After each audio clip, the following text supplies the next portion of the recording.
it's been a few minutes since we all gathered. So if it's okay, maybe we'll start with a little bit of a speaker intro and get going on today's prepared program. And then we all hopefully know how to get a hold of Brooke because she is part of the EO family, EO Fort Worth. So this is all within the family. Feel free to ask all of your questions. Any easy ones that are logistical, go to me. I'll pick them up. Any harder ones, they're going to go to the smarter people in the room. So we'll let Brooke handle that. That being said, Brooke Lively is the founder of Cathedral Capital. It's a team of CFOs and profitability strategists who help entrepreneurs turn their businesses into profitable companies. She's got expertise in growth management, creative problem solving, and profitability strategy. She's been featured in international media, including Forbes, CNBC, US News and World Report. We are excited to have Brooke come and talk to us today. She's written a boatload of books, and she's been kind enough to share some copies for us here in Vegas. So thank you, Brooke. I believe she has prepared remarks that run about an hour and a quarter, after which she's kindly agreed to stay on for Q&A. With that, Brooke, you're up. Thanks. I do think that somebody needs to make me the host again so that I can share my screen. But I do want to say while we're doing that, I am like, if you've got a question, stick it in the chat or just yell it out. Okay. The chat is actually really pretty good because I can, I'm fairly talented and I can give this speech and check the chat at the same time. So you guys may be asking a question that I'm about to get to the answer. But also I'm happy to stick around as long as you guys want me tonight. There's a lot going on in the financial world. So if you've got questions outside of my presentation, if you want to know about PPP, if you want to know about IDLE, if you want to know about any of that stuff, I am happy to talk about that and answer questions. So, all right. So I let 3 more people in. So I think we're good. So again, my name's Brooke. We're going to talk about going from panic to profit and how 6 key numbers can make a 6-figure difference in your, why does this say law firm? Okay, apparently I did not edit this very well, in your company. So here's what we're going to talk about today. Tonight. We're going to talk about making data-driven decisions. I'm going to go over what the 6 key numbers are. And then we're going to dig deeper into 2 of them. We don't have enough time to do all 6, but we're going to go a little deeper into production and cash. And for those of you who are in Vegas, Krupa has 20 copies of my new book. My first book was From Panic to Profit. It was all about law firms. This one is not as focused on law firms. It's focused on companies in general. All right. So Krupa already kind of told you who I am. So you don't really need to do that. So I want to tell you about me, really me. First of all, I will happily share the deck afterwards, the slide deck afterwards. And also, if you look in the chat, I put a worksheet in there if you want to download it and print it or just kind of follow along. But you don't have to. It's not necessary. Okay, here's what I want you to know about me. My dog gets more Christmas presents than I do, which is kind of amazing since I have 125 family members that live in a 3-mile radius. I'm weird. I think we all kind of are in some way. But I'm weird because I love numbers. So, I mean, how many of you have taken a road trip with a child? Like, hand raised. What is the question they always ask? It's some version of, are we there yet, or how much longer, right? So when I was growing up and I would ask the question, I never got an answer. my father would slow down to 60 miles an hour and tell me how many miles away we were. And I had to do the math. And as I got older, he quit slowing down. He would simply say, we're going 87 miles an hour and it's 427 miles, or however far it was. And I don't know why he did this. I don't know if he did it to keep me quiet. I don't know if he did it to hone my math skills, or maybe he did it as an investment in me, because eventually I went on to basically be the CFO of his company. And while I was running his company, we had hired a consultant to help with sales and marketing. And his clients started coming to me and saying, can you do for us what you're doing for your father's firm? And that was when I realized that professional services companies didn't run their businesses by the numbers. And so that's how I started my company. But we're all EO here, so I can be pretty transparent, and we're going to have a 5% moment here. My business wasn't always thriving. And I think that when you're under that kind of stress, whether it's your business not thriving, the company's finances, your weight, your in-laws, whatever it is, we start to lose the ability to make rational decisions. We end up overwhelmed and mad and frustrated, and that just seems to make everything worse. And we start to make decisions based on emotion. And the problem with that is that you wake up at night and you second guess yourself all the time, which is just, you end up exhausted. Or you don't make a decision. And eventually you find yourself in a situation that was similar to mine.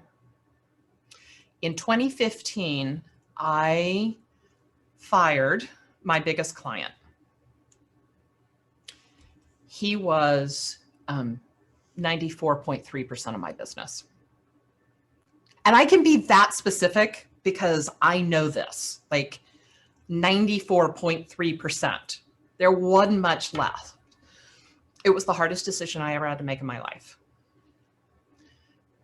He was obviously the vast majority of my business, but he was also my biggest source of misery. And that contract kept my company afloat, but I couldn't afford to keep it anymore. And he was a marketing machine, and it was a revenue share thing, and he kept bringing in more clients and my revenue was growing, but I was a wreck. And I was a wreck because we weren't a core values match. And I spent all my time standing between him and my team, like refereeing. He treated employees differently than I wanted to. It was rough. I gained 20 pounds. Still haven't lost it. And let me be clear, he wasn't doing anything wrong. It just wasn't how I wanted to run my business. I wanted peace and harmony and happy employees. And so I didn't renew his contract. And in that moment, I had to treat my business as if I was a client. And I had to do what I told my clients to do, which was let go of the self-judgment, release the guilt, and focus on replacing revenue. I lost money every month for 26 months in a row. That's really kind of a long time. I had to let go of a part-time person. I had to encourage a full-time person to leave. I refinanced my house and cashed out every penny of equity I had. I maxed out 2 lines of credit, and I maxed out every credit card. And I feel sure that the potential clients could feel my desperation just pouring off of me. I have a webinar that I need to record. All right. We muted Kelsey. All right. I poured over my cash flow forecast. Like I had to live and die by that thing.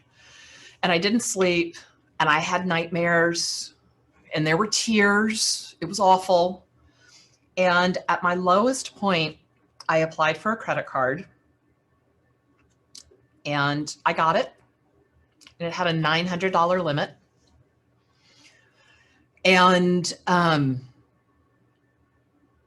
I kept waiting for it to come, like waiting, bated breath. I need it.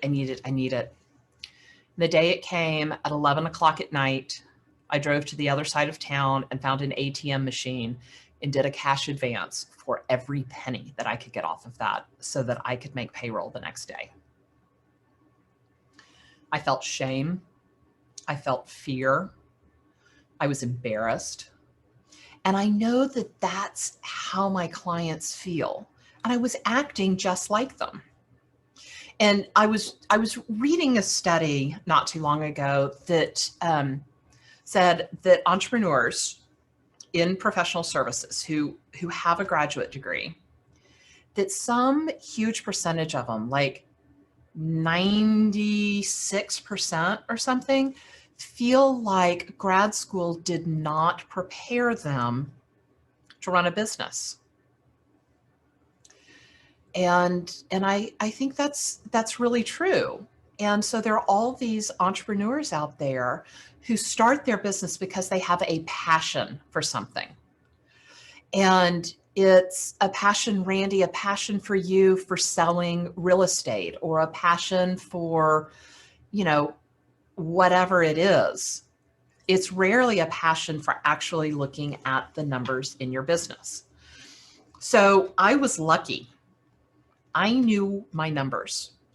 And because I knew my numbers, I could make proactive data-driven decisions, right?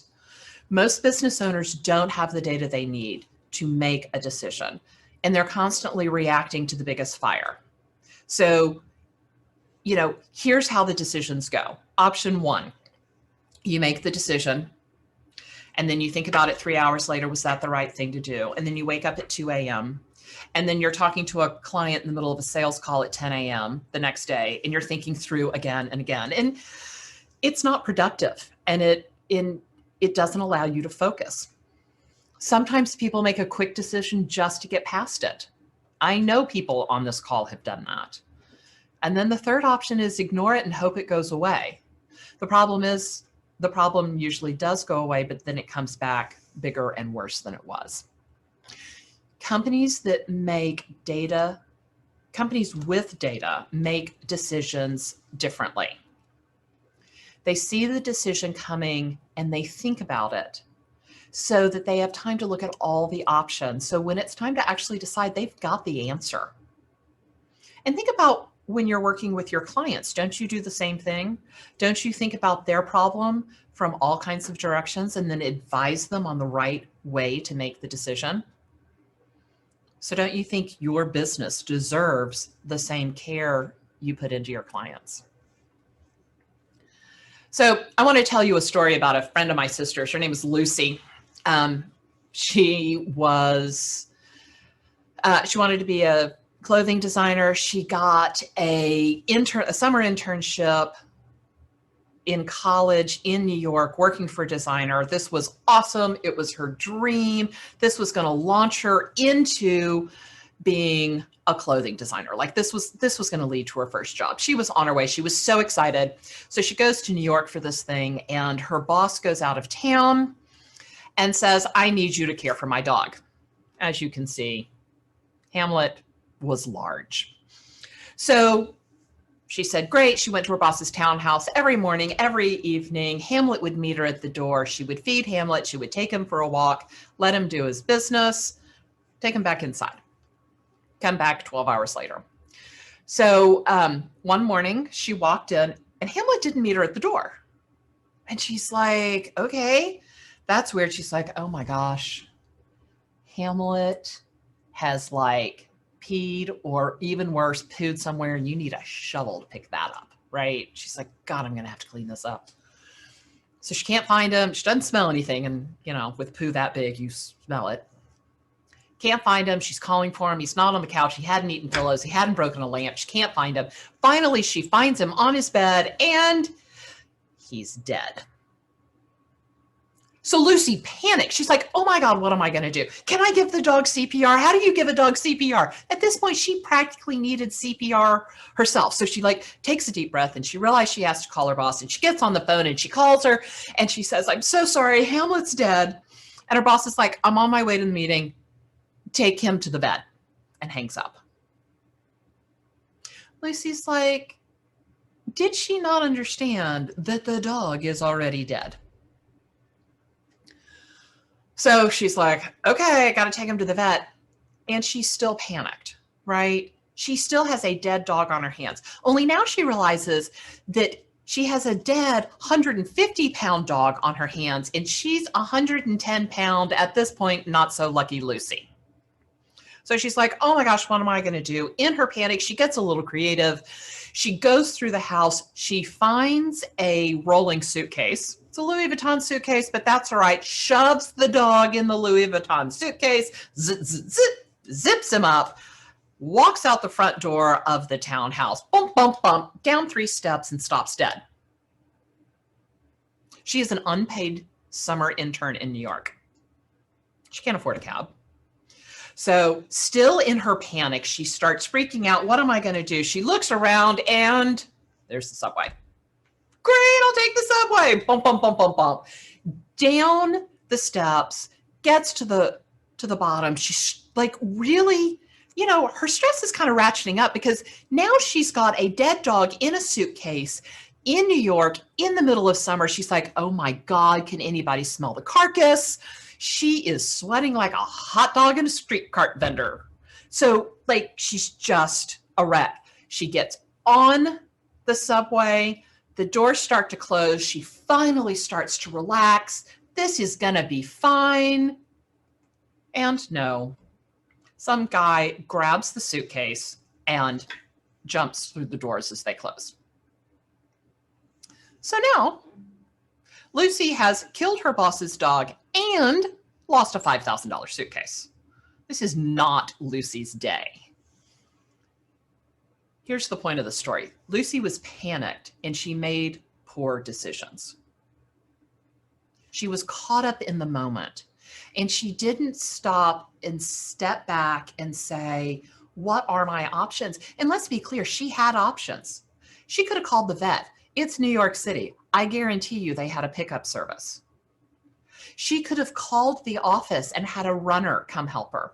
She could have called her boss's car service. She certainly had the phone number programmed into her phone. She could have called a friend. She could have put Hamlet on the curb. It was trash day. Like she had options, but because she was in a panic, because she was scared, because she was dealing with fear, she couldn't make a rational decision. Fear stops you from making rational decisions. Okay? So I want to take a few minutes and really talk about fear. I know that's kind of weird, but I mean, we're talking about numbers here, and numbers are something that a lot of entrepreneurs just don't really want to focus on. They think, okay, if there's more coming in than going out, then that's good enough. Or like, it'll all get better. Here's what I know. That fear, that terror barrier, you have 2 options when you run into it. The first thing is you can ignore it and turn around. And we call that the status quo. And you guys are all in EO. None of you are here for the status quo. We are here to grow. We are here to increase. We are here to have better businesses. So status quo doesn't really, it's not really in much of our vocabulary, right? The other thing I know, the other option is to get through it. And what I know is that what you really want is on the other side of that thing that scares you. So you've got to get through that terror barrier. There are, when I talk to people about numbers, a lot of times I make the analogy of, most of you probably have children. Has your child ever cried out in the middle of the night because there was a monster in the closet or under the bed or something like that? Well, yeah. And so you go in as the parent and they say there's a monster in the closet, and you turn the light on and you realize that or your child realizes that it's not a giant monster in a closet. It's just a teddy bear. It's just the shadow from a teddy bear. And the same thing happens when you shine a light on your numbers, when you shine a light on your fear. You realize that it's actually smaller than what you think it is. What you build up in your mind is worse than the reality, just like with a child and the monster in the closet. It doesn't always make it easier. You still have to get through that terror barrier. And there are 4 ways to do that. All right. All 4 of these have pros, all 4 have cons. So I want to go over that. So the first is slow and steady.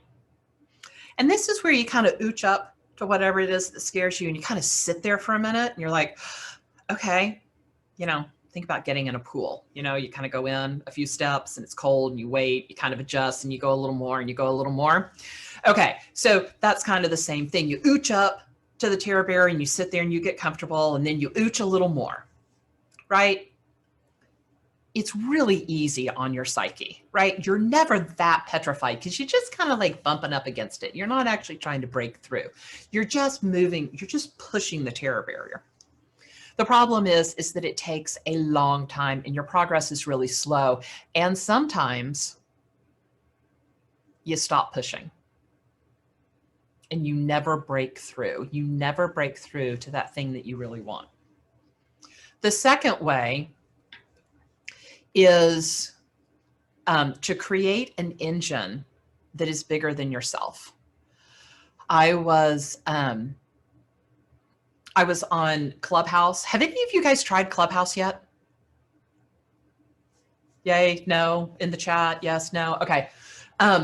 Clubhouse is awesome. And there was someone on there that had taken a trip to China and she knew that she could do better than she's a vendor on Amazon. She knew that she could do it better than the people who had taken her.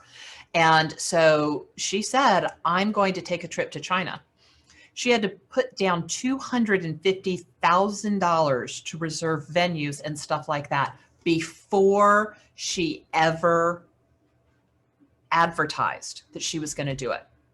She created an engine that was so big that she couldn't stop it. She was committed to that. She had no option but to go forward. And when I think about this, I always imagine a train engine and a little stick figure attached to the back with a shackle around his ankle, and the engine going down the track with, the head hitting every railroad tie as they go along. So when you are that person tied to the engine with your head hitting every railroad tie, you have no option but to go forward, but that is not a comfortable ride. All right, the third one is the fear behind you is greater than the fear in front of you. And I know that all of you have felt this, and that you're like, I have no option. If I don't move forward, I'm going to die. My business is going to end, whatever the great thing is. You move through your terror barrier really well with this. The problem is it's pretty hard on your psyche and it's just not sustainable. And then there's a fourth way. And I love this one. It's to be inspired. It's to know where you're going and what you want so well that you can touch it, taste it, feel it, smell it. Like it is there in its entirety for you. This is very emotionally easy because you're coming at this from a place of joy. The downside to this is it's hard to hold the vision. So again, what you want is on the other side of that terror barrier. It's on the other side of the fear. So you need to turn the light on and look at it. And when we're talking about your financials, when we're talking about your numbers, I think that there are 6 key numbers that you can look at that will shine a light on the financial health of your company. So let's talk about this in a professional services firm, or really in any company. You're going to have 6 areas of your business. You're going to have cash on hand. You're going to have your marketing and sales. You're going to have production. You're going to have production management. You're going to have profit planning, which I'll explain in a second. And then you're going to have your ideal ratios. And in each of these, there is going to be a key number, one key number. So, you know, we all know that cash is king. So your cash flow forecast, knowing how much cash you're going to have at the end of every week over the next 6 to 8 weeks, not just at the end of this week, not just at the end of next week, but for 6 to 8 weeks, gives you an immense amount of information and really a lot of confidence in your business. The second area is marketing and sales, right? If you're tracking every part of your conversion cycle, you can fix something before it breaks and costs you money. The number we like to track here is sales calls, right? How many sales calls do you have? Because that's going to predict how much money you're going to have in 2 months, how much work you're going to have. The third area is production. How much capacity do you have in your company to move work through? And how much of it are you using? And are your people actually being productive, as productive as you want them to be? So the number here is a proactive number, just like your cash flow forecast and your sales calls tell you what's going to happen. The proactive number here is WIP. It's your work in progress. It's how much your team has worked this month that's going to get billed at the end of the month. The fourth one is your case management or your engagement management. And what we look at is net new engagements, right? Because you're always having projects open, you're always having projects close. What is the net of that? This tells you if you're growing or if you're shrinking, and ultimately it will tell you how much staff you need in 6 months.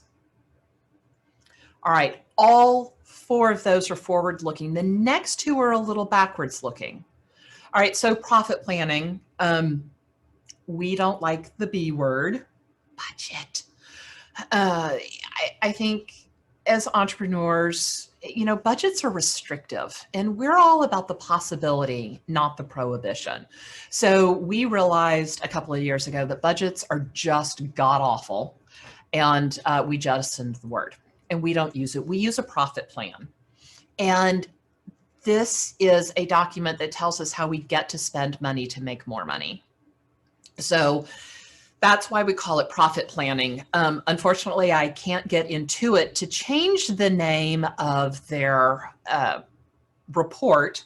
And in QuickBooks, the report I like is the budget versus actual report. And what this allows you to do is get back on track. Like, have we strayed from our goals? Are we on track to get that done or not? And the last one are ideal ratios. The question I get asked the most is, how much should I be spending on my people? How much should I be spending on marketing? How much should I be spending on rent? How much should I be spending on office supplies? And really what I think people are asking me is, how much should I be spending all this other stuff? And really, how much should I be taking home? So the number we track here is the owner benefit. And let's face it, we're all entrepreneurs. We all shove some personal expenses into the company and make the company pay them. That's fine. I don't have a problem with that. But really look at the true benefit that you're getting from your company. All right, so we don't have time tonight to do all of these. So we're going to do cash, and we're going to look at production, okay? So by the end of the night, I want you to be able to look ahead and know how much money you're going to have every Monday for the next 6 weeks. I want you to know how much you're going to collect next month. I want you to be able to collect. I mean, most of our clients by the 10th of the month have collected 90% of what they billed 10 days earlier. If you're not in this situation, if you don't have the ability to do these 3 things, then you're doing things the hard way. So here's what I want in the next half hour, 40 minutes. I want to give you 3 to 5 ways to produce those, to improve those things. Are we good? Yay? Nay? All right, let's go to the first one. It's production. Okay, so there was this guy that we were working with. We call him Miami Marshall because his name was Marshall and he lived in Miami. And so he had a company and he felt like work wasn't getting done fast enough. And he came to me and said, my people are insanely busy. I keep hiring more. I'm not like, my production's not going up. My team says they're insanely busy, so I keep hiring more people. But this is okay because I'm going to break through the 7-figure barrier this year. You guys have all done that. You remember that. Like at 850, you're like, this is my year. So he'd been around for 6 or 8 years. He had so many policies and procedures. I swear that his 10-year-old could have worked there with no problem. So he's talking about his firm and he's telling me about his people and he's going down the list and I'm like, all right, something's not adding up here. And he said, now I'm staffed to do $1 million. And I'm like, okay, but my team is so busy and they're not getting everything done. So I finally hired this kid in junior college and I gave him a clipboard and he goes around every day making sure that everybody's doing all the tasks that I assigned them. Okay, so managing tip number 1, no adult wants some pimply-faced teenager in junior college to check up on him and tell him what they're doing or not doing right. Managing tip number 2, that poor child is going to be miserable. And if he's not, he's going to be a complete asshole. So those are my 2 HR tips today. Let's go back to Marshall. So I started counting and doing the math, and I realized that more work should be moving through his company. He happened to be an attorney. I knew that attorneys should have been producing about $350,000 a year, and his paralegals at $75,000 or $100,000. And here's this bright guy and he's losing money and his people are telling him that they're so busy that he just keeps throwing more money at the problem. And I'm not going to make you raise your hands because I feel sure that you probably know someone who's done this. He didn't analyze the problem, right? He didn't shine the light on it. He didn't really look. He just kept throwing money at it. And the problem didn't get better, it got bigger.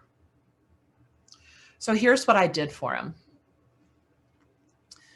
I created a billing grid for him. And I said, Marshall, you have $2 million worth of capacity. And he's like, what? Why do they keep telling me they're so busy? I'm like, okay, here's the secret. When your people have well-paid, cushy jobs where they can plan their social life and binge watch Netflix all day, they're not going to complain, especially if there aren't any consequences. So everybody gets a billing goal, and you are going to hold them accountable to those billing goals. So I said, we're going to cut people. We're going to cut half this capacity because you don't need it. And guess who I cut first? Pimply-faced teenager. Guess who he was most afraid to lose? Yep, pimply-faced teenager. He was managing by proxy with that guy, and that just doesn't work. If you're not having the hard conversations with your team, you're not going to have a loyal team. You're going to have a lot of turnover. And God knows, I don't want to tell you how much that costs because you'll just die. So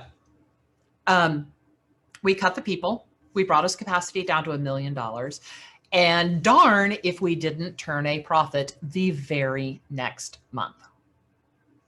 Here's what I did for Marshall. I helped him look at what was scaring him, losing money. And we found the root cause, the teddy bear, too many people. And once we knew what the problem was, we could take quick, logical action to move forward. Fear disappears when you shine a light on it. And it's not always about people. Sometimes it's being owed money or a problem with marketing. But once we have data, we can start to make decisions. So I want to teach you how to do a billing grid so that you can look at your own team and see how much work should be moving through. And I'm going to go through a couple of things first. There are a lot of people that say, when I first started, I was given this hourly billing goal. And I had to work so much, I had no life, and I was sleeping on a partner's couch, and blah, blah, blah, blah, blah, blah, blah, blah, blah, and it was awful, and I don't want to do that to my people. Okay, that's fine. Don't do that to your people. You can run a very profitable firm with your people billing about 1,400 hours a year if you're paying them and billing them out correctly. The second people that tell me they don't like billing goals are people that are just flat fee. Like, you know, I just charge this amount of money. Why do I need to track time? Why do I need to have goals for my people? Well, here's my question. If you're not tracking time, if you don't know what it takes to produce that service, how in the world are you pricing it? And by the way, giving people billing goals is a great way. You know that employee that like is kind of late, but not late enough that you can write them up and always seems to be leaning on somebody's door chatting and like they're not egregious enough in any one thing to be able to fire them. Give them a billing goal. And I promise you, they're going to self-select out really fast because they're never going to hit it. So it's a great HR tool. All right, so I'm going to talk about a billing grid. I've used a law firm in this one, but it's all the same thing. You put in that first column the person's name, in the second column their position, in the third column a billing rate. Look, professional services, everybody has a billing rate. Then how many hours you want them to bill per week, and then the weeks per year, and then multiply that all out for your total billed. All right, so before your eyes cross and you say, I don't want to like create this spreadsheet, if you go to cathcap.com/from panic to profit EO Vegas, you can download one. Just stick your name and email address in there and I think it emails it to you. Not entirely sure. So I do want to address one thing on here. And that is the weeks per year. You'll notice that I have 46 in there. I have 46. They're 52 weeks in a year. Most people give 2 weeks of vacation. That takes us down to 50.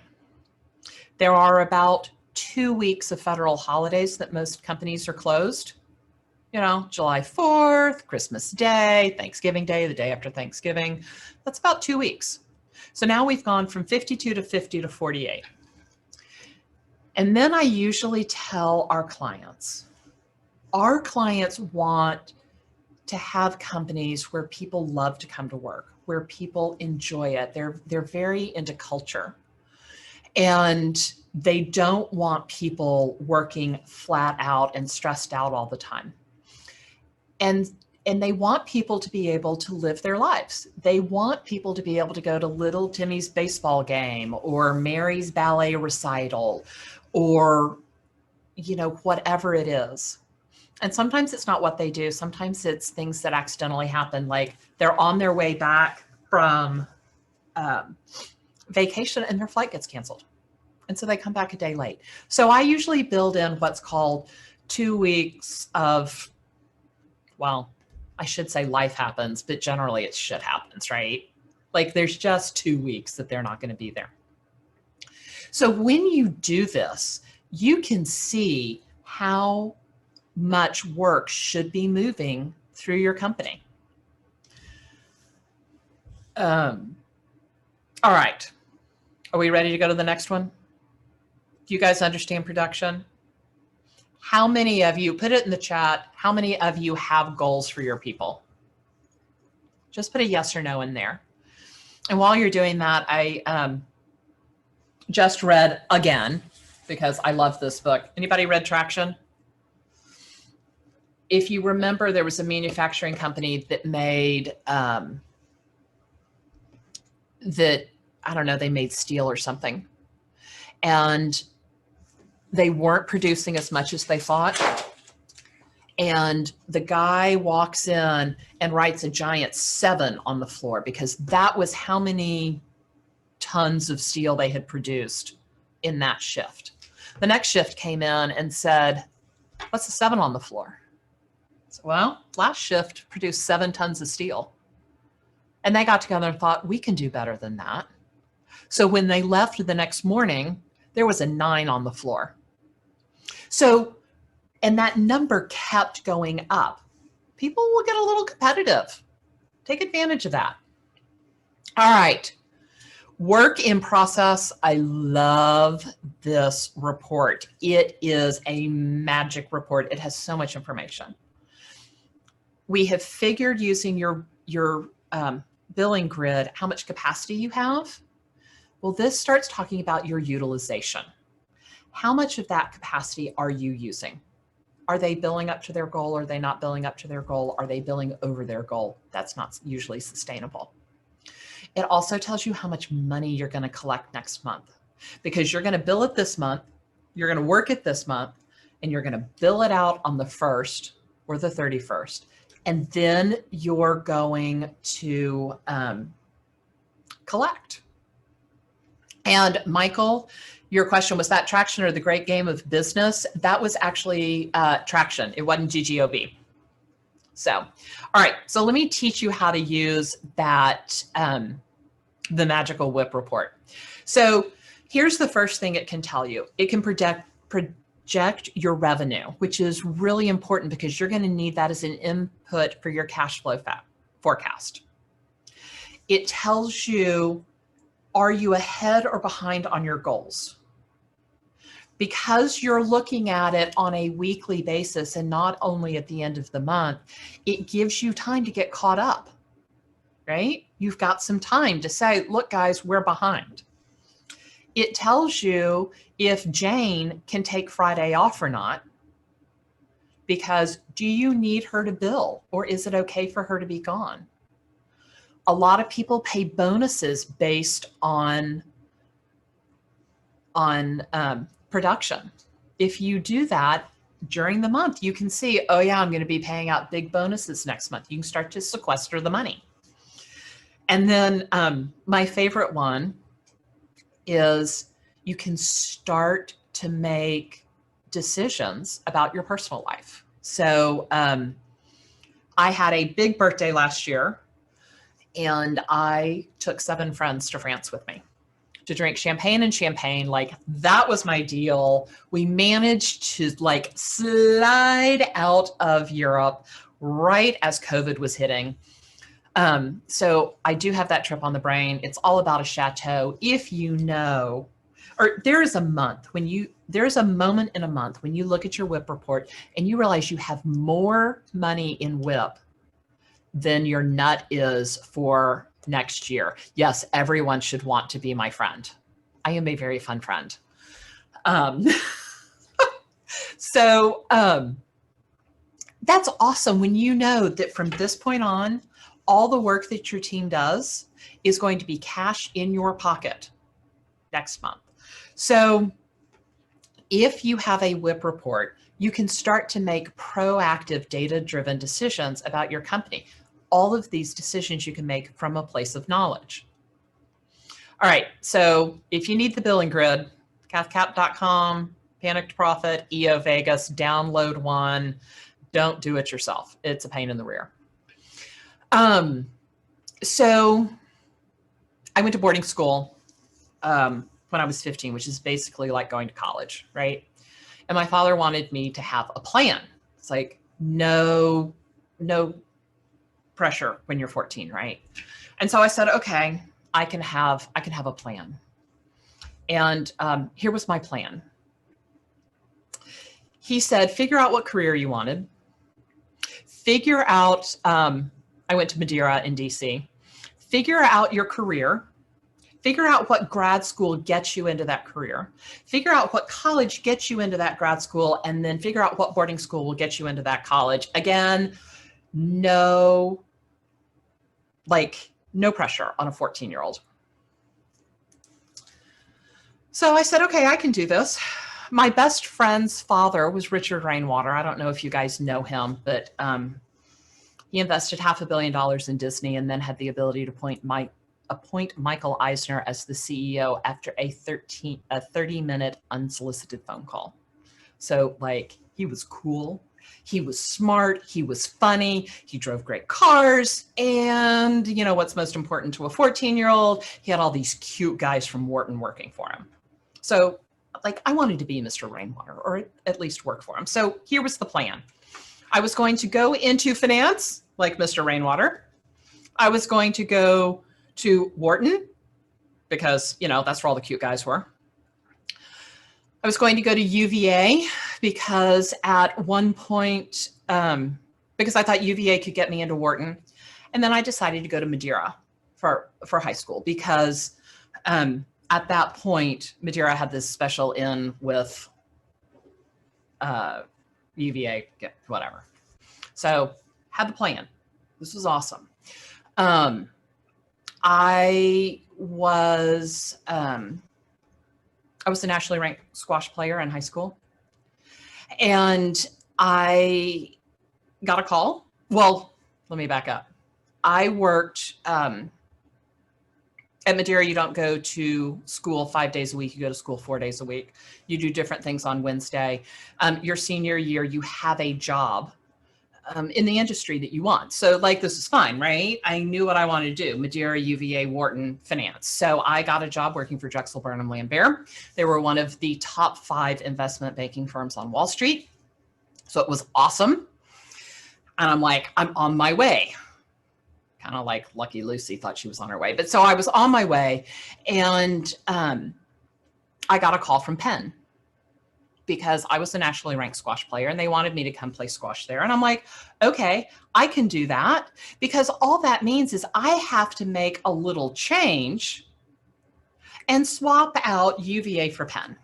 So I go to my boss at Drexel, who shockingly had his MBA from Wharton. And I said, okay, can you write a recommendation for me? And he said, you will never be anything more than a glorified secretary if you work for this company, even with an MBA from Wharton. I threw out the plan. I didn't amend the plan. I just threw it out the window, and I drifted through life for the next 15 years. And I mean, I did some fun stuff. I moved to Colorado and became a ski bum. I worked in retail for what felt like forever. And I made enough money to survive, but I never really got anywhere until eventually life pushed me to grad school. And I know a lot of business owners are having the same struggle in their business. You're making enough, you're getting by, you don't have a lot of a plan, but it's working out okay at the moment. Here's the thing. If you do this, you don't really get anywhere.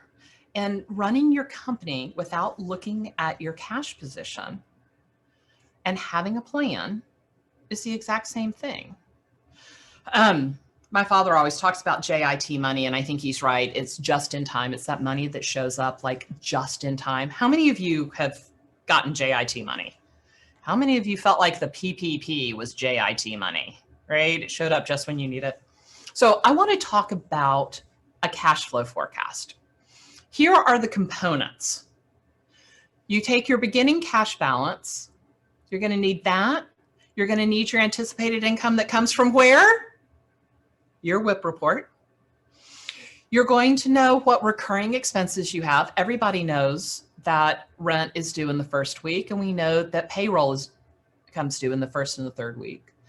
Then you need to figure out if you have any extraordinary expenses. And this is, for instance, you've got a new employee coming on and you're going to have to get them new computers, new screens, new headset, new phone, new this, new that, and it's $2,500. So you need to know that. Add those all together, you're going to get a projected balance. And then the last thing is your actual ending balance. And I want to talk about the first line on here first, that cash balance. How many of you have picked up your phone and checked that cute little app to see how much money you have in the bank? Really? I'm not going to make you raise your hand, but I know that 99% of you have done that.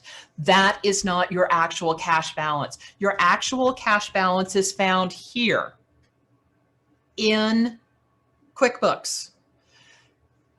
I'm not going to talk to you guys about the float. You're bright. You know about the float. You write a check on Tuesday. It doesn't clear for 2 weeks. If you're checking your app, you don't have the accurate cash balance. Okay. QuickBooks has your actual true cash balance. So that is the number you always want to start with. And we're going to go through a cash flow forecast right now. And before everybody freaks out that we're going to go through and we're going to look at this and there's going to be math involved and there's going to be a spreadsheet, you can download one at cathcap.com/ From Panic to Profit, EO Vegas. Okay.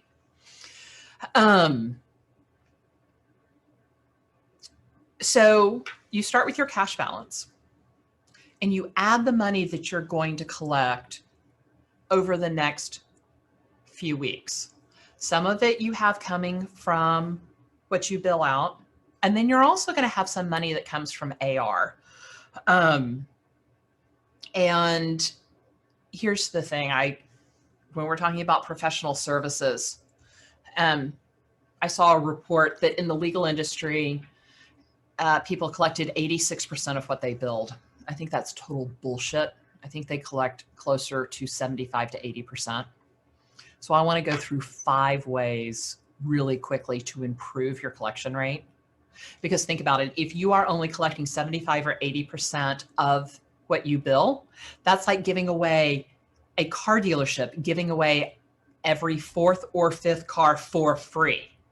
Who wants to be the 4th or 5th person at that car dealership? Me. It's like your team is working 4 days, working Monday through Thursday, and then you're dragging them in on Friday for no reason because nothing they do gets paid. So all of our clients collect over 90%. We shoot for 92. We usually get higher, and this is how you do it. You ready? You need to get some kind of initial retainer. I don't care what it is. I don't care what you do. We don't start working until we have some money in the bank. We want to do about 3 months of work. And people always ask me why I do 3 months. Here's why. Client comes to you on January 1st. You start working in January. You bill out all that work on February 1st. Don't care what your bill says. They think they have a month to pay it. So you're working all of February. On March 1st, you send out a bill. Your clients are just now thinking they need to pay for the work you did in January 2 months ago. And you have about a month where you start tracking them down where they actually do now admit that the bill is due. You've got about a month to see if they're going to pay it or not, or if they've got a deadbeat. If you get the first 3 months in advance, you're insulated from that. And you realize that, oh my gosh, I have a deadbeat client. Okay. I believe you should have what is called an evergreen retainer. And an evergreen retainer should be equal to about, guess how much? Any 3 months of work. Now, I don't know about you, most projects that we see bill heavier in the first 3 months than they do in the middle, right? So we usually have an initial retainer of a particular amount, and that evergreen retainer is a little small. You keep 3 months in your account for the exact same reason we got 3 months to begin with. because that's how long it takes to see if someone's going to become a deadbeat. And everyone's like, well, wait a minute, the client has already proved they're not a deadbeat in the first 3 months. Why are we still doing this? People will quit paying you at any time for any reason, and it rarely has anything to do with you. So again, insulate yourself. Have the ability to operate for 3 months while you're trying to collect money. All right, the next part, the next piece of the puzzle is have a stop work policy. All right, so if you have this client, if they have proven that they're a deadbeat, stop working. I can't tell you how many people I've seen that have clients that have owed them money for like 5 months. I'm like, why are we still working for these people? All right, don't do it. Have a stop work policy. I don't care what it is. One that I saw that I loved, and it's a little old school because not many of us use paper files anymore, but they went to Office Depot and got this box of giant red rubber bands, and they would put a red rubber band around the file. And if you tried to go get a file and had a red rubber band on it, you knew that you couldn't work on that. There was no work happening on that file. You can do the same thing electronically. You can lock files so that your people can't get into them. I don't care what your stop work policy is, but have one. Communicate it to your team and have some way of being able to enforce it. All right, the fourth piece is take the payment timing, control of payment timing out of your client's hands. My best friend, I love her. Until recently, she was the top ranked woman in a Fortune 500 company. So not hurting for money, right? Almost all of her bills were on auto pay. And we went home. I was visiting her in Delaware one night, went home, she opened drawers, she took out a stack of mail about this big.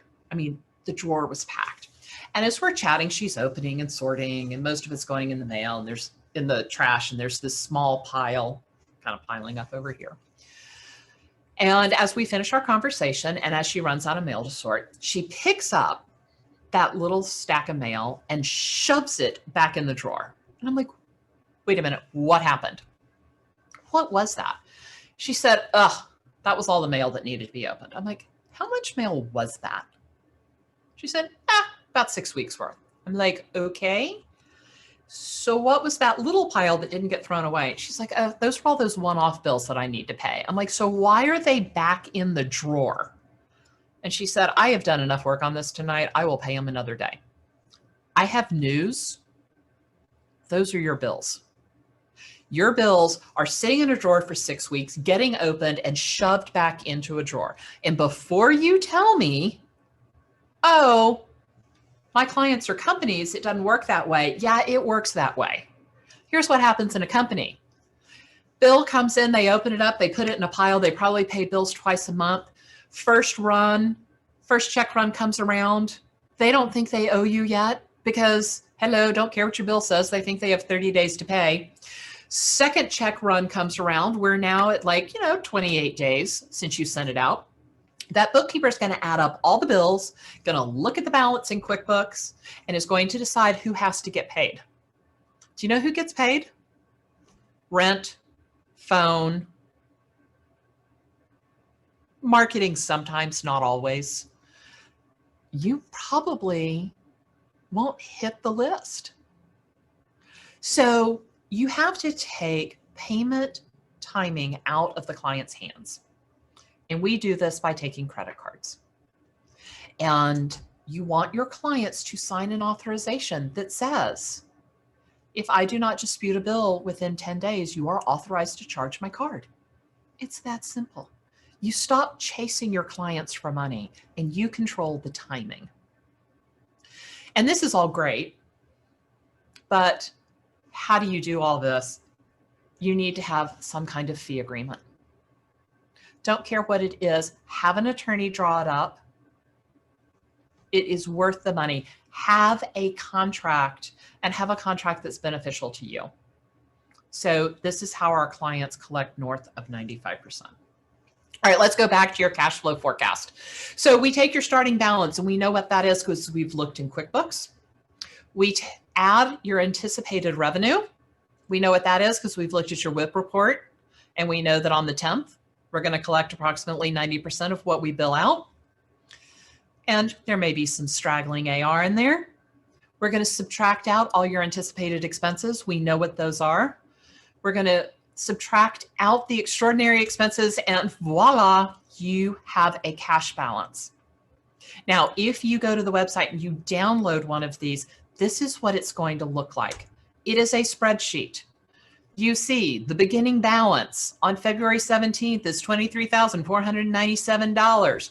We're going to transfer $37,500 in this week. We've got $27.54 payroll, $4,000 in regular expenses. We're going to put $200 in business savings. We think our balance is going to be $54,000. It turns out at the end of the week to actually be $47,955. Is that material? Is that enough for you to go dig out and figure out why we're $6,000 off? Maybe, maybe not. That's up to you. It does not have to match exactly. That actual balance will automatically go up to the next week and show as your beginning balance. You go through the entire thing again for every week for 6 to 8 weeks. And you can look at that anticipated balance and know if you have enough cash or not. And the reason we do it for 6 or 8 weeks is because that allows you to make a decision. Do you have enough money to do that new marketing campaign that your marketing people are talking about? Do you have enough money right now to do the new website? Do you have enough money to hire a new employee? Do you have a cash crunch in 6 weeks? If you do, you have 6 weeks to figure out what you're going to do about it, right? So much better to have a cash crunch in 6 weeks and be able to go out and sell something or be proactive about moving an expense or cutting an expense than having 6 days or even worse, 6 hours. All right. When you have something like this, you can make decisions based on fact. All right. You guys ready for a quick review? We're going to blow through this. Fear stops you from making rational decisions. What you really want is on the other side of the terror barrier, and there are 4 ways to get through it. Slow and steady. Create an engine that drags you along. The fear behind you is worse than the fear in front of you. Or be inspired. There are 6 areas of your business, and they each have a key number. In cash, it's your cash flow forecast. How much cash will you have at the end of every week for the next 6 to 8 weeks? When we're talking about marketing and sales, it's sales calls. Is the marketing working, and how many new engagements are going to come into your company? All right. In production, we're looking at WIP because this month's WIP is next month's revenue. When we're looking at engagement management, you want to know what your net new engagements are, your net new projects. Do you have enough capacity to work those projects? And based on the trend, when do you need to hire? All right, profit planning. Remember, we don't like the B word, but Intuit uses the budget versus actual report. Are you on track for your goals? What adjustments do you need to make? And then the last one, the one that's probably most important to all of you guys, owner benefit. Are you being fairly compensated for the time, the effort, and the risk you're putting into this company? Okay, billing goals. Everybody needs a number. Don't care what it is. Everybody gets a number. You hold people accountable using that number. Create a billing grid to find out how much capacity you have in your company. And then use your WIP report and your net new engagements to match your capacity to your workload. Use your WIP report to make adjustments, and then of course, decide if you can buy a chateau in France. All right. How to improve your collections. Get an initial retainer, have an evergreen retainer, have a stop work policy, take payment timing out of the client's hands, and do this all through a fee agreement or a contract. Have a cash flow forecast. You start with your starting balance, which comes from not the app on your phone, but from QuickBooks.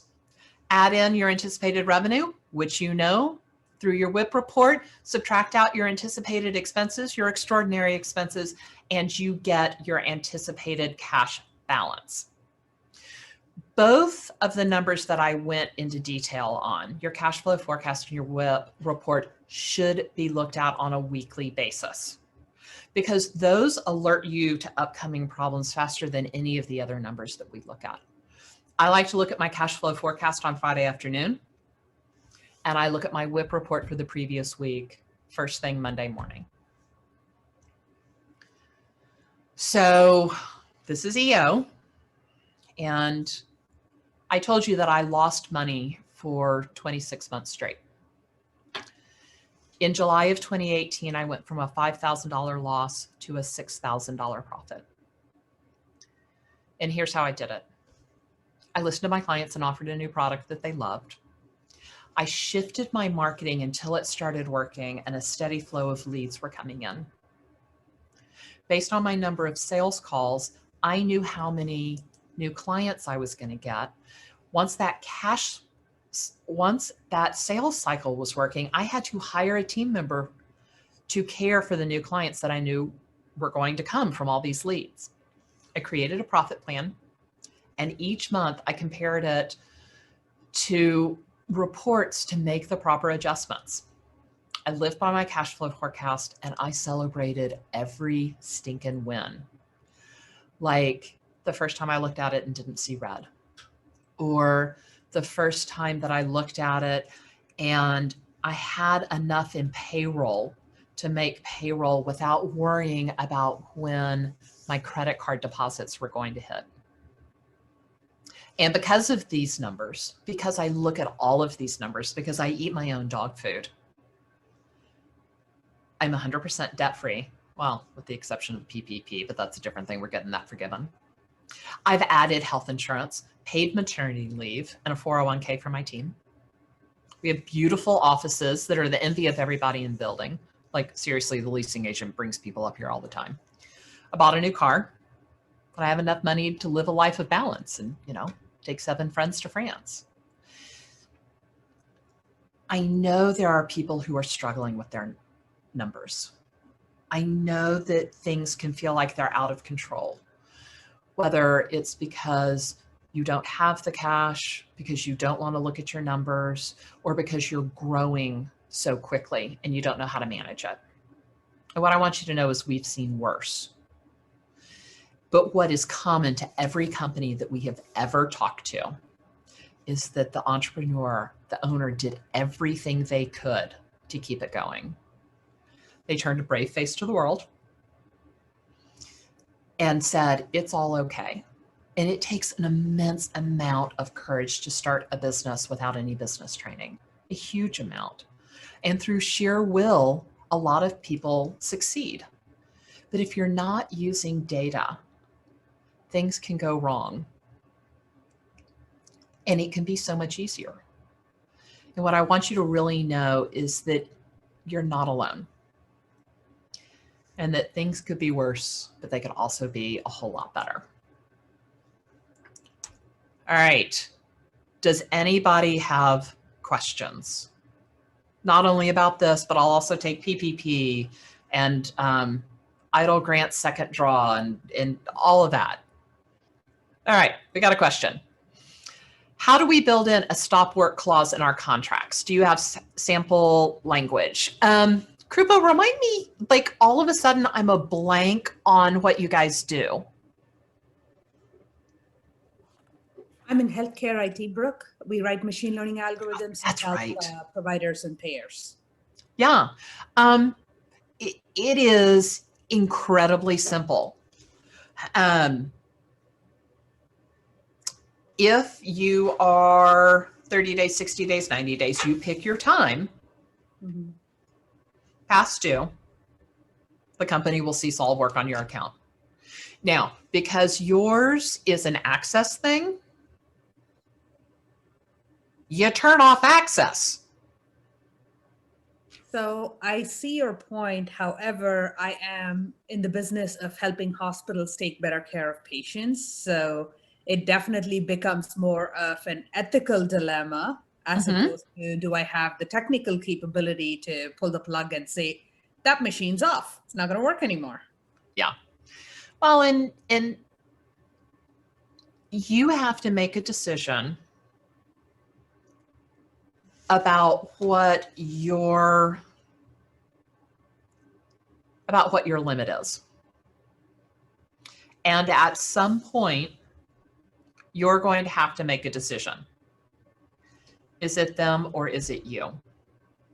I talk about AR a lot, and I say AR is like rotting fruit. Every day that goes by, it's less useful and it loses value. So after 90 days in general, and I don't know if this is right for your industry, but for most industries at 90 days, statistically, you're only going to collect about 10% of what you're owed. When you have AR, you are making a loan to your clients, interest-free, out of your own pocket. It costs you money to provide whatever service or product it is that you provide. So you are loaning them money out of your pocket. And I gotta tell you, unless you're a lending company, you don't know if that client is really a good credit risk or not, right? So why are you putting your financial success on the line? Why are you saying their ability to not pay your bill, to continue to stiff you, to take care of their clients is more important than your needs within your company, more important than your needs personally? There's a point somewhere. I don't know that it's 30 days. I don't know that it's 90 days. But you can also put that they have to be on some kind of payment plan and they have to be current on their payment plan. Got it. No, that definitely feels like offering a little bit of a softer landing. So thanks. Yeah, like you've got to be a partner in this. I was downstairs earlier talking to the leasing office because like the office next door is coming up and I totally want some space. And they have someone who is really behind on their rent. And she's like, you owe us $7,500. And the woman paid $2,500. Okay, great. That woman is partnering with them. She's trying. She's paying part of it. She's not caught up yet, but she's working on it. And those are the kind of people that you want to work with. But the ones that just flat out don't pay you, why is it your responsibility? Got it. No, that's super helpful. Thank you. Because originally in my mind, it was very binary. And I said, I struggle with that. But knowing that there's a softer landing to approach this, that's helpful because I feel like now it's a real conversation. Yeah, your AR is always a conversation. It is always, I mean, let's face it, it's always a negotiation, right? You owe me money. Are you going to pay? How can you pay? What should you pay? You know, what can you pay? Got it. Thank you. All right. With respect to the second draw PPP, could you talk a little bit about what actually constitutes proof that your numbers were indeed down 25%? Yeah. So, okay, just so as a reminder, you have to have been down 25% in any quarter of 2020 versus the same quarter in 2019. No, you can't compare second quarter to third quarter. Nice try.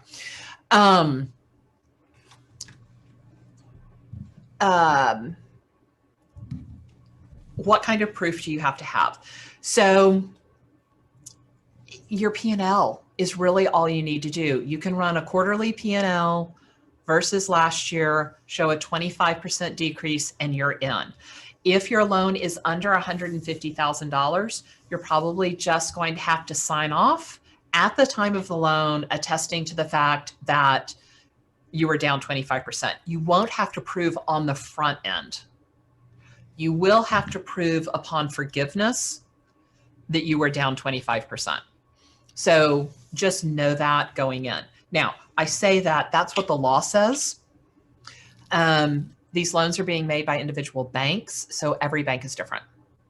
And I got to tell you, for a federal loan, these things have been all over the place. I read 3 different sets of closing docs that said 3 different things about how interest was computed and how the payment was your payment was going to be calculated. So do realize that there are always going to be differences between your banks. So question for you, Brooke. So, yeah. You know, we have, so 2 of our businesses saw a drop, but we actually started a company in January last year. Mm-hmm. And obviously it doesn't have much financials for the previous year. Is that something that, is there a rule around that one needs to be aware of? Yeah, not really. You don't have a lot of recourse because you can't compare it to 2019. I'd have to go back and look at the language of the bill, but that company wasn't eligible for the first round, was it? No, it wasn't. Oh, actually, it was. It was. No, it was because you had to compare the first 3 months as a business. Oh, because you had the first 3 months. Yeah, yeah. You know, honestly, Rishi, I'd have to do some research on that. Okay. Because generally, if you were eligible in the first round, you're eligible in the second round. But I don't know how you prove that 25% down. Yeah, so the business sort of stayed plateau all year, but you know that the PPP loan in that was given to us, say third quarter, actually helped run the business. Yeah. Are your other businesses facing the same kind of uphill battle? No, other businesses saw a drop. You know, so they actually totally qualify. So there's yeah. So one did 3 quarters drop and one did 2 quarters drop, right? So yeah, okay. But overall, they were both 25% and 25% down overall. Yeah, and it doesn't have to be overall. It doesn't have to be the whole year. You're just going to pick 1 quarter. Yeah. Okay, so somebody stuck a question up here asking about my take on individual versus team goals and targets. They said we have both and find that individual goals can be detrimental to team harmony. Hi, Brooke. Hey. Sorry, I'll just answer by speaking. So what I mean is that in terms of billing goals, we have some teams that are on a group goal and some that have individual per person goals. And where we have cases of individual, per person, they tend to be more focused on their target rather than helping their other team members to achieve their collective target. They need a collective goal also. I think you need both. It's a combination. What? So a combination of the 2. Yeah, it's a combination because their individual goal should roll up into the team goal, which should roll up into your corporate numbers. I see. Right. Thank you. Ooh. Got questions on all kinds of stuff. Anybody else? Hey, so Brooke, it sounds like a lot of these spreadsheets, I managed to go request them and take a quick peek. They're geared much more towards a service business. Let's say in my case, it's a product business. We don't really measure ourselves on what sort of service we provide because we believe that service is a whole other thing on its own, and that's usually on top of the product. Majority of our team works on building product. How should we think about setting targets for them? So what's your 1-year goal? Wow. Nice job putting me on the spot there. I'm figuring it out. But go ahead. Well, I don't care. most people in EO have read, the Rockefeller Habits, or they've read Traction. I mean, these are very EO books, and they all say the same thing. What do you want out of the year? What do you want out of every quarter? And what are you going to do to make that happen? So everybody needs a number. The number doesn't always have to be based on a billable something. But for instance, so what do you think your goal might be for this year? My goal for this year would be successful release of a product for a customer that we're working with right now. We haven't started the product, but we're talking about it. All right. So what are the numbers around that? What has to happen for that to happen? What is everybody's individual goal? How long will it take them to hit that?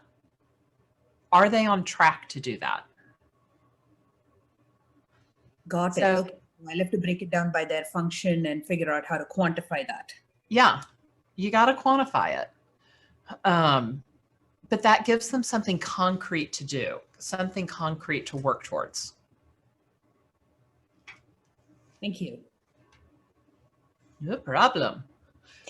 So I'm in a unique situation. I have no employees. I run my business online, but the pressure, I did 1.2 million this past year, which was phenomenal. And the year before that, I did about 550,000. And so I doubled. My concern is I am now in the process of reinventing myself. I'm in a market where it's marketing, and it's marketing collateral for businesses that don't have people walking through their doors. So I'm in essence creating my business, creating my image, doing everything all over again. So where I perfectly positioned myself last year to capitalize on the PPE and take advantage of that wave, now I'm searching for the next wave. And so it's hard for me. I listen to all these things, and these presentations are so phenomenal, but I'm going, man, they don't necessarily apply to me because I don't have employees. I can set my own goals. I know that I want to do 1.25 million, which is more than what I did this year. And that's where I'm at. But how do you do that when you have no employees? There's really no accountability. I can work when I want, not work when I want. And obviously I can hustle because I'm doing those numbers, but I'm in a unique situation and kind of at a crossroad. And so when we're talking about team building and all these things, I am my team and I carry everything on my shoulders. So what do you suggest for someone like me? Do I pick up more employees to know that, to be able to meet that, because be able to sustain those numbers in a market like this, where the products that I have are really, people are cutting back on what they're spending on their marketing and the collateral because they don't have customers walking through their doors. In Las Vegas, some of my hotels and the people that we were working with, they aren't spending that kind of money because they don't have the groups coming in. So my business is really going to tank if I don't come up with something quick. And so what do you suggest? All right. So let's do a little bit of quick math here. For some reason, I only seem to have a sticky note. You want to do how much next year? I want to exceed what I did this year. So I want to do 1.25. 1.25. Okay. What is the average value of an engagement? Like when a client comes to you, on average, I know no two clients are alike, but in general, what's it worth to you? Per item, per transaction? Per client. Per client. It's really across the board. It really is across the board. I have clients that are ordering a few hundred, and then I have clients that are ordering hundreds of thousands. And so it's all over the place. And that's kind of why I've diversified some of the things that we do, just to be able to meet the needs of more clients. So I have some that only do promo items and some that only do gifts, or some that, so I'm trying to cover and reach more people still under the umbrella of the products and services that I offer. How much work does it take to service a $500 order? Minutes. It could be minutes to a couple hours. So when I'm working, Okay. my hourly wage. Hold on. Go ahead. Hold on. How much time does it take to service $100,000 order? There's not a really big difference. Uh-huh. It's a matter of researching and providing the products that they're looking for. So we set the parameters of what they're wanting, and then I provide them items that fall within that parameter. So I'm not wasting their time and I'm not wasting mine. Once we find those items, we just fine tune it. And then, you know, I just drop ship it, drops right ship to the client, and, you know, everything's done online. I do everything. So the process is the same for both. Correct. So your profit margin on the $500 sale is a lot lower than on the multiple $100,000 sale, right? Typically, yeah. Okay. So just keep that in mind. Who's ordering right now? You know, I've got large, like, national funeral homes. I have a huge international company that's ordering PPE, and they're ordering large numbers. But then again, it's becoming more competitive, and where my profit margin was much higher, where I was at 100% at some times, now I'm down to 15 to 20%. And so I'm having to do huge numbers to even make even the smallest amount of money. Where you were. And so, yeah, so I'm working a lot harder, and the competition is much more fierce too. Okay. Where do you find clients? I get a lot of referrals. Most of them are referrals. Okay. Are you spending as much time on sales as you would like to? No, not at all. Because you're doing this other stuff? Yeah. Yeah. Yeah. So I'm what's kind the of caught in that highest and place. best, wait, hold on. What's the highest and best use of your time, Connie? Sales. Mm-hmm. Sales. Because I have the relationship with the people, and they want to talk to me. And when I found that I've had other employees, they just are not, they don't have that connection, and there's definitely not that loyalty, and I just don't get the return. And a lot of people are like, I can't work. You run so fast and you run circles around me. I can't keep up. Mm-hmm. So here's some things. Your employees are never going to be as good at it as you are. No. I mean, do any of you have employees that do what you do better than you do? I mean, I have employees that are smarter than me. I have employees that are more talented in certain things than me. But I got to tell you, in general, I am the best salesperson we have. Yeah. And people can connect with me. And people are connecting with you. Yeah. I realize that what may take you 2 hours to research might take them 4. Yeah. But in that 2 hours, could you go out and sell another project? Yeah, absolutely. Okay. So by you doing that 2 hours of research, you're costing yourself hundreds of thousands of dollars in sales, right? That makes sense. Yes, absolutely. So why wouldn't you want to pay somebody $20 or $30 an hour for 4 hours of work so that you can go out and do hundreds of thousands of dollars worth of sales? Yep, absolutely. Okay. Okay. No one ever said you had to buy an employee. Look into renting. Okay. And when I talk about renting, I'm talking about like hire a virtual assistant, hire somebody part-time, hire them as a contractor. Like, you don't have to commit to a full salary. Yeah. Full-time day one. Yeah. Okay. I really like to rent to own. Okay. Perfect. All right. Thank you so much. That's great. No problem. Great. Thank you. Congratulations on hitting the 1 million. Oh, thank you. Thank you. It was exciting. Very exciting. Now I just need to maintain it. So there you go. You can do it. If you can go Yeah, I out can. and sell, you can do that. You need to have Yeah. the team behind you that nobody ever sees that supports you. Okay. Awesome. Thank you so much. No problem. Anybody else have any questions like that? Thanks for the question, Connie. And at this point, it seems like we have either a very shy set of people or they're just stunned into silence by your brilliance, Brooke. Either which way, you're really going to say going once, going twice. Oh, wait, there's one more. Go. There we go. See, that was what we needed to do, Krupa. We needed to like have the auctioneer thing going. Okay. Any tips coming up with leading indicators? So Yeah, so leading indicators, 4 of the 6 numbers we talked about tonight were leading indicators. Your cash flow forecast is a leading indicator. Your WIP is a leading indicator. Do you want to tell me a little bit about your business and I'll help you kind of come up with some things? Yasindra? Did I pronounce that correctly? You're an automotive. Automotive what? Are we? Sorry, mic stopped working. Okay, are you automotive repair, automotive production? A car importer, dealer and repair. Okay, so leading indicators. One of the things I would look at is, I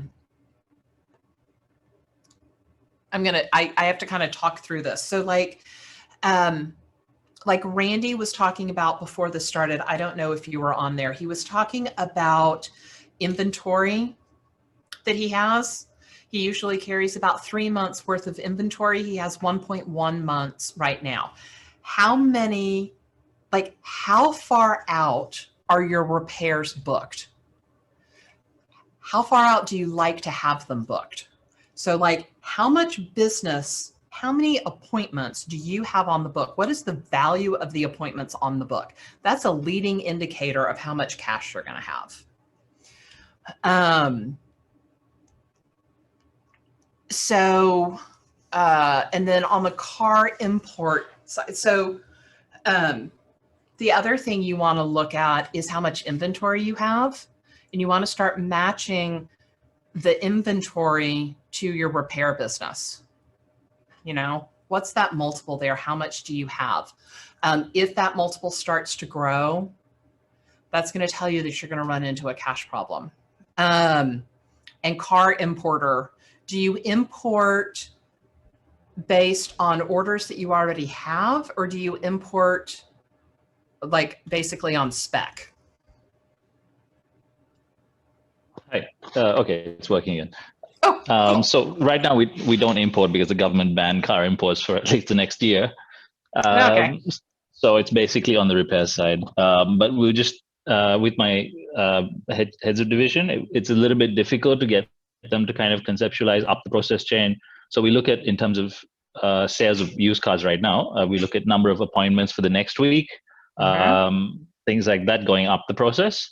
But for the inventory and the repairs, the appointments booked is a great one. We actually we look at that for 1 week ahead.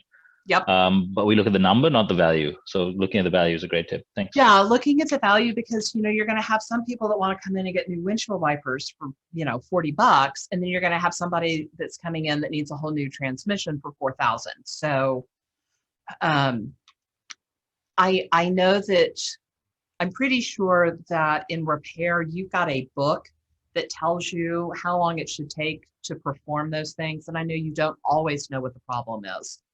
But very often you do. And so looking up how much time it's going to take, how much work your people can do in an 8-hour day, and starting to look at that matrix of, are we matching the right project with the right guy so that we're maximizing your billing grid, right? What is the capacity? And are we fitting in these projects so that we're maximizing our utilization and using as much of that capacity as possible? And starting to assign some of those things in your appointment book is good to know. Okay. What kind of tracking numbers would be the most critical to moving the needle if my business is purely salespeople, only one salary back-end person and low overhead? No supplies, inventory, etc. The more people sell and less cancels there are with chargebacks, chargebacks totally suck, the more cash flow there is coming in. So I have a general idea mentally, and I have the sales leaderboard, but not sure if there are specific numbers needing to be tracked down to grow other than salespeople to team. My accountant updates QuickBooks, and I pay my reps once per week. Anything after payroll is sent out that is over $100,000 in the bank account, I can pay myself since I keep $100K in there. Okay. All right. Okay. Hold on. Let me scroll back up to see who this was. Taylor. Taylor, how much revenue do you want to do this year? Revenue, 5 million. Why 5 million? Last year I did 3 million. Okay, so we just randomly, sorry, can I just be kind of crass here? Oh, I don't care. You randomly just pulled a number out of your ass Yeah. because it's nice and round. Uh-huh. Okay. What, how much do you pay your salespeople? How much I paid them last year? 1.7 million. Well, like, do you pay them a percentage? No, they get paid. They get to decide how much they make on the job. So Okay. if they price a job higher, they make more money on it. So it's not like a specific number, but there's a baseline on the job. Anything over that they make. Okay. What's your baseline average on a job? Like how much money would come in for the company? Yeah, like on an average, what's the average size of a job? For the company, $3,000. Okay. In general, how much goes to the employee and how much goes to the company? Well, so the 3,000 is to the company every time, Okay. on average. So how much the sales rep gets, they could make 20 grand. They could make $1,000. It's all based on the specific job. So there's no, it's not like a share. It's Right. But there's do they tend to sell a $3,000 product for $23,000, like really consistently? I'm just talking about the commission. So their average commission they make is 3,500 to 4,000. So when they on average, they make right about 4 grand. Okay. So 4 grand. So you get 3, they get 4, right? Well, yeah, the 3 is before anything else, obviously, but Right. But your cost of goods sold, which is basically your salespeople. Yep. So out of 7,000, they get 4. So they get 57%. Right? About, we're going to call it that. Mhm. You want to do 5 million before commission, right? yeah. Here's my deal. I think that all numbers should be based in some kind of reality. Because you just randomly said $5 million. Mhm. I like to start at the bottom. How much money do you want to take home? Well, I was gonna say twice what I did last year, but I also would like to keep my health, so I was just gonna do 1.5x of what I did last year. All right. Do you feel comfortable sharing that number? Last year was 1.1 million. All right. So you did 1.1. You've got your overhead's really low. What was your overhead last year? Like 150,000? 1.1 million was net profit. Right. Yeah. And how much was your overhead? Total expenses 1.98 million. But that 1.98, but 1.7 was your people, right? Correct. Really? You had $28,000? Oh, $280,000. Okay. Well, yeah, I'm looking at my QuickBooks right now. So. So, and what did you do last year? What? What did you do last year? Revenue or? Revenue. Yeah. Sorry. Revenue was 3.097 million. So 3.1 million. All right.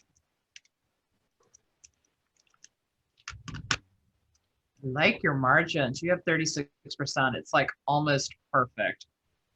All right.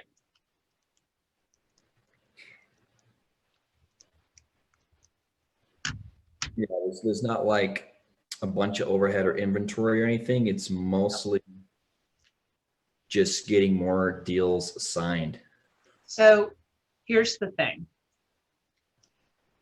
Do you know If you sell 5 million, how much money you'll take home? Probably 35%, same. Yep, 1.8 million. What does 1.8 million mean to you? I can buy more real estate. Okay. What does buying more real estate mean? So eventually I'm going to have enough real estate to where I'll have at least 10 grand in cash flow from the real estate. So technically I could retire if I wanted to, but I won't. But it's nice to know that I could. Okay. How many pieces of real estate do you have to have 10 grand? 1 million worth. A million? About 10 million worth. 10 million? All right. How much do you have now?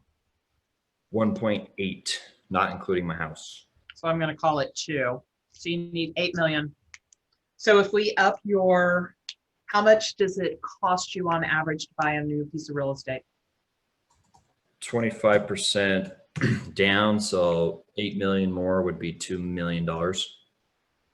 No. How much does it cost you to buy one property? Depends on how big that property is. What are you looking to buy? What's your spot? What do you like? Well, I have a really good real estate agent, and I have a certain amount of money in my real estate fund, and wait for him to find something good. And when he finds certain new developments or stuff that's not on the market, he lets me know what he has, and then the max of the down payment that I can do is what I would choose. So if I give you $700,000 to play with, how many properties do you think you'd buy? Ideally, just one. Okay. Less to So manage. you'd buy a $2.8 million house. Uh-huh. Okay. One mortgage, only one property. It's way easier. All right. So here's what we're talking about.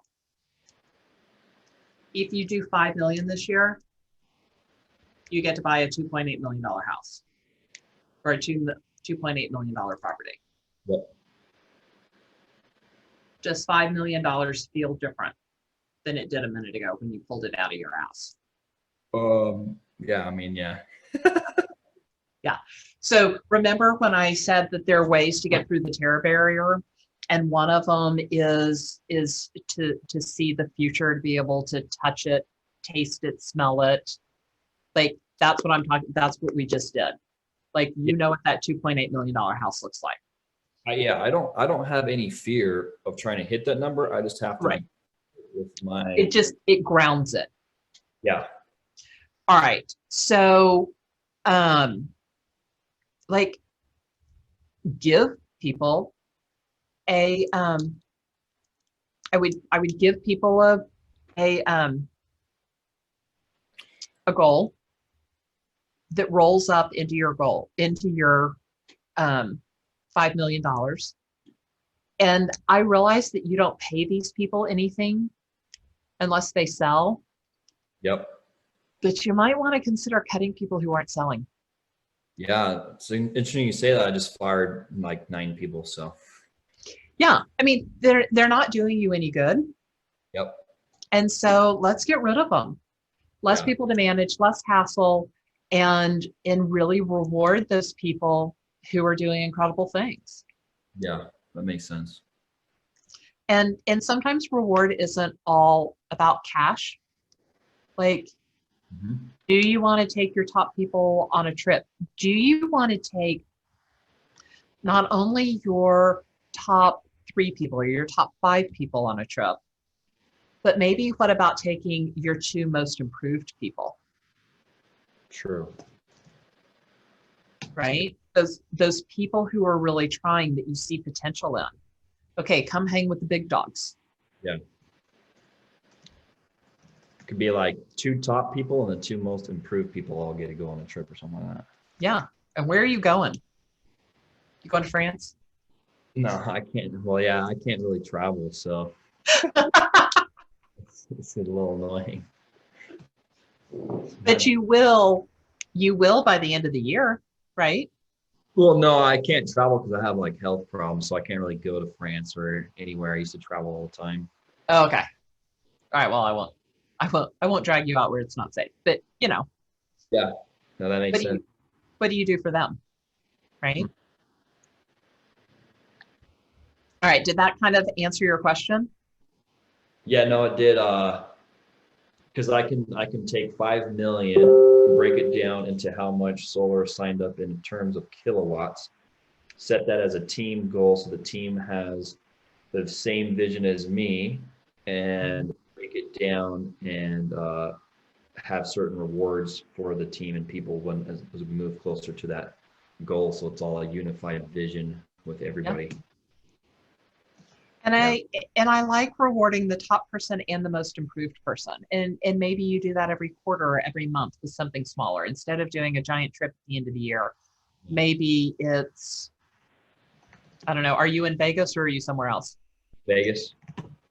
Okay. I mean, maybe it's a, I don't know, hot air balloon ride over the Hoover Dam. I have no stinking idea what it is.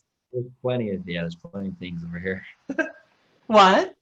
Yeah, there's plenty of things in Vegas to do, that's for sure. Yeah. I mean, you know, I've never been to Vegas. I was supposed to be there tonight. But, yeah. Okay. Well, yeah, We're thank getting fairly close to time. Sorry, Taylor, didn't mean to cut you off. Please go ahead. No, I was good. I was just writing everything down.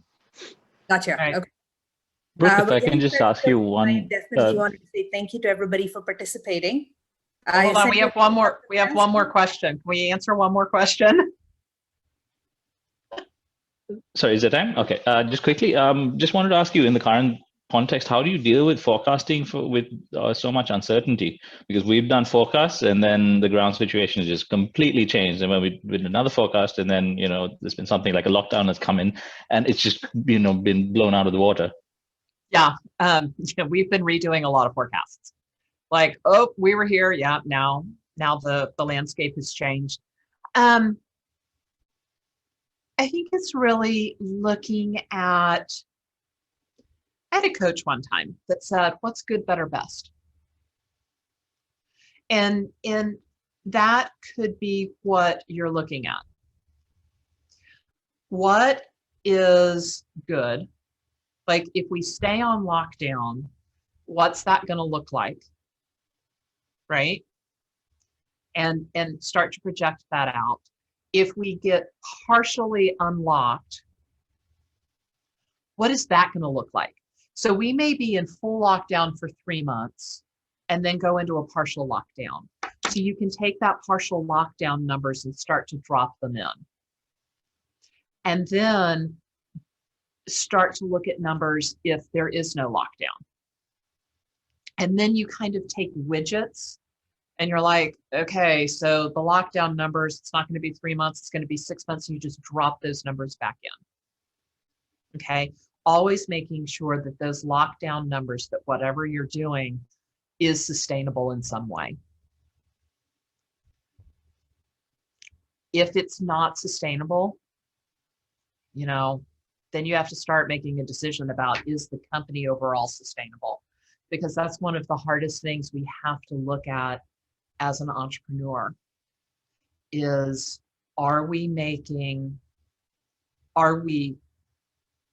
do we have a viable business? It is a completely new landscape. Nobody's ever been here before. And are you starting to risk your financial security for this company? And is that a risk you're willing to take? But to go back and be slightly less depressing, yeah, go with a lockdown, partial lockdown, no lockdown, and then be able to drop those widgets in.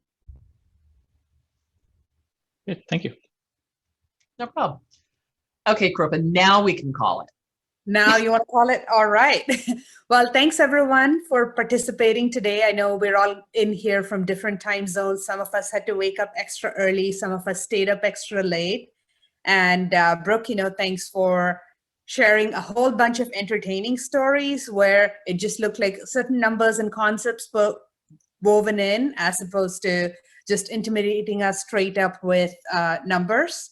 So appreciate it, and also appreciate all the little takeaways with respect to the spreadsheets you're sharing. And if you just share the presentation with me, I'll send it out to the group.